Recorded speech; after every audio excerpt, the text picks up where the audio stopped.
it's Evelyn, and thanks for stopping by. In today's video, I'll be taking you through fixing up this Facebook Marketplace find.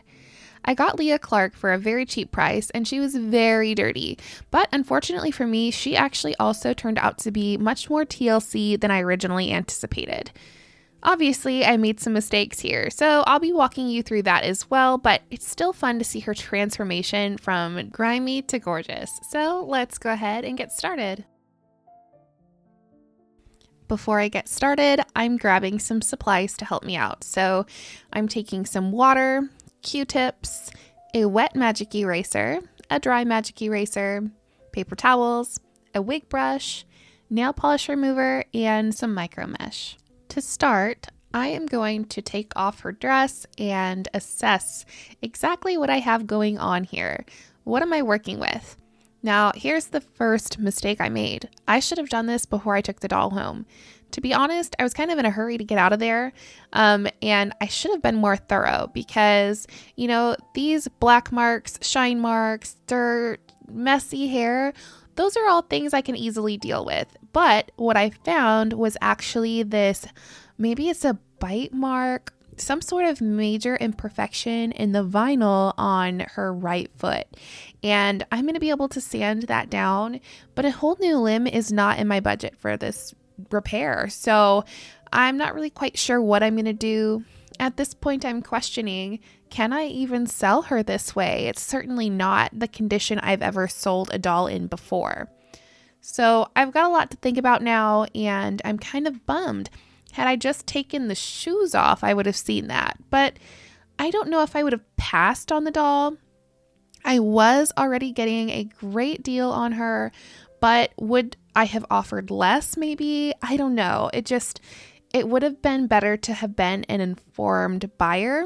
And in this case, I was just so excited and I didn't look. So let that be your warning. Make sure that you actually thoroughly look at your dolls. I'm sure a lot of you do. I actually had driven 30 minutes to get this doll, and the house that I wound up at was what I would call not a hoarder house, but it was very messy. This person had a massive bin full of American Girl stuff, and most of it was in awful shape. I mean, there were some treasures in there, don't get me wrong.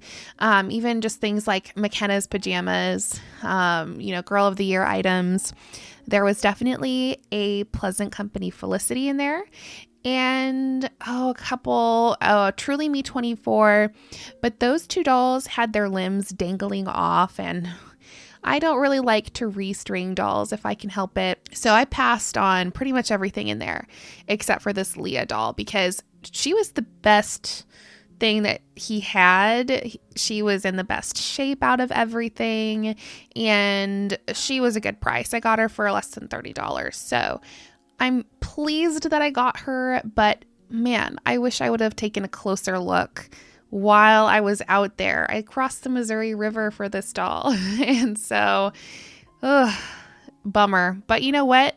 Lesson learned. And she is actually still a beautiful Leah that I can either customize or, I can sell her for a reasonable price so somebody else can add Leah into their collection without spending big bucks for her. So either way, she's going to be loved and enjoyed once she's all fixed up. I just really wish I would have paid more attention. So now I'm just working on cleaning her up with the magic eraser. There are some black spots on here that won't come off with just the magic eraser. So I'm going to be actually taking some nail polish remover to get those off. My first shot is with non-acetone nail polish remover, and that does not work for me. So I actually go in with the big stuff, acetone. Now the acetone, that works very well. I will say, don't leave that acetone on the skin very long. I personally have never seen acetone damage doll vinyl because I always rinse it off with water afterward. Now it will melt a wig. I found that out the hard way, but I've never had any issues using acetone, and I usually try to use acetone before I go in with any sort of acne cream. And acetone actually is the perfect thing to use for this black spot up here because I don't want to remove any of the brow paint. I'm taking this very pointy Q-tip and going in and getting into that little nook and cranny between each of these eyebrow hairs to get that black mark off. I'm being very careful not to remove the brow paint because acetone will remove that. But it worked out well for me because I was able to get that spot off, and that pointy Q-tip was definitely the key there. Now it's time to get started on this hair. I could tell that it still has a bit of shine to it. It's just very matted and gross.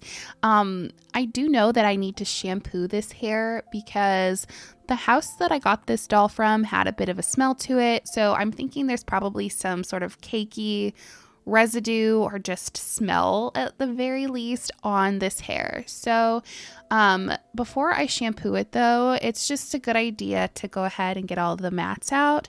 That way, as I'm trying to shampoo, I can get all of the strands of hair and just kind of avoid running into the mats. Now, this hair was so matted that my American Girl brand brush no longer functioned for it. It actually kind of broke.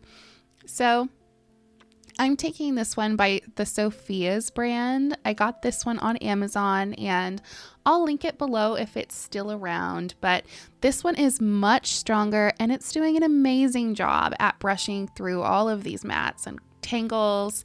The key here was just getting the hair very wet, but as you might notice, I should have really wrapped this girl in a towel because her body is getting soaked.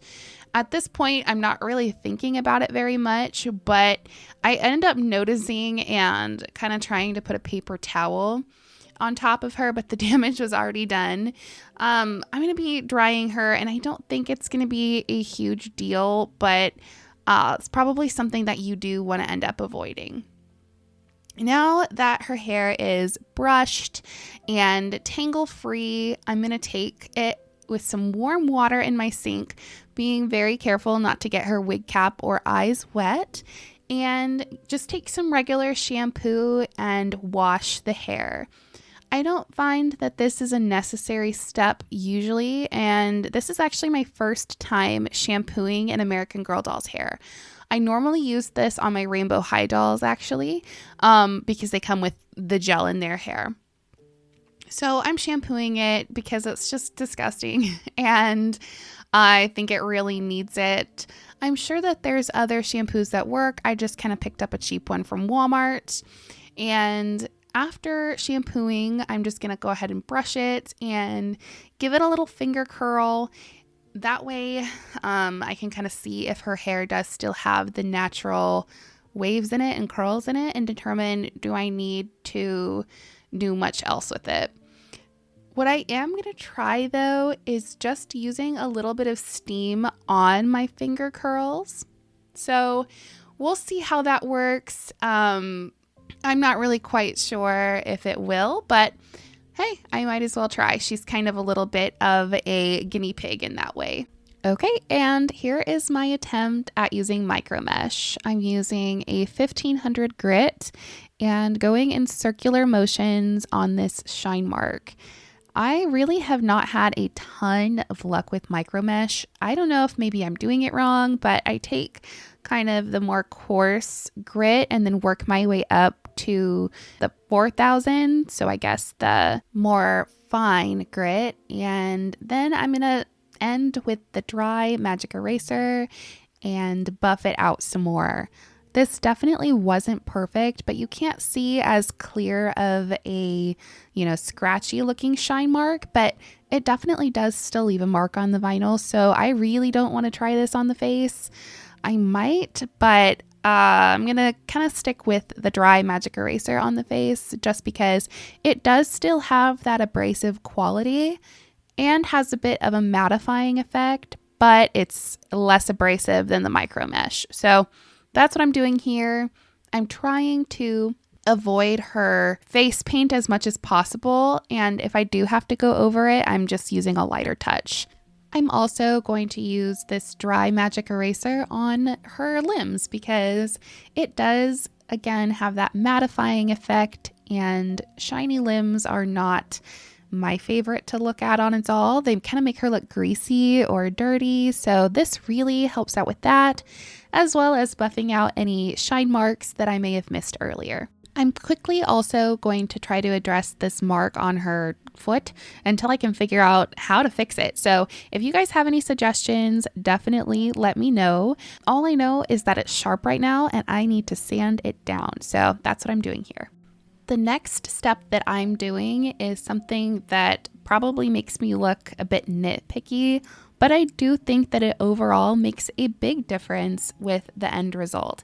And that is finding those teeny tiny little baby hairs, I guess, flyaways, and kind of grabbing them with my tweezers and yanking them out. I think that removing these makes the wig look a lot less frizzy and also really helps the wig to look more fresh out of the factory versus played with by a kid. With that done, let's go ahead and take a look at the before and after. So here she is, all done, and I'm sure there is some more that I could do with her, so definitely let me know in the comment section below what else you might suggest. But here's a reminder of what she looked like before. Right next to my brand new looking Leah, she looks really, really out of sorts. But now she looks pretty close. She is not as new looking as my Leah, but she definitely looks a lot more clean. So here they are together. The hair, of course, is not perfect, but it is so much better than it was. It went from tangly mess to still wavy and pretty. I might go in and add some curls to it, but I think for now it looks good. I also might go in with the steamer and try to get a little bit more shine to the hair. So what do you think? Should I keep her and customize her? Should I sell her as is, or should I customize her and sell her to one of you guys? Let me know in the comments below. Thank you guys so much for watching this video. I hope that you enjoyed watching this dolly makeover, even though it wasn't perfect. Of course, if you have any questions or if you want to let me know what you might have done differently, you can let me know in the comments below. And if you'd like to see more from me in the future, please consider hitting that subscribe button. Until next time, take care of yourselves and we'll chat again soon. Bye guys.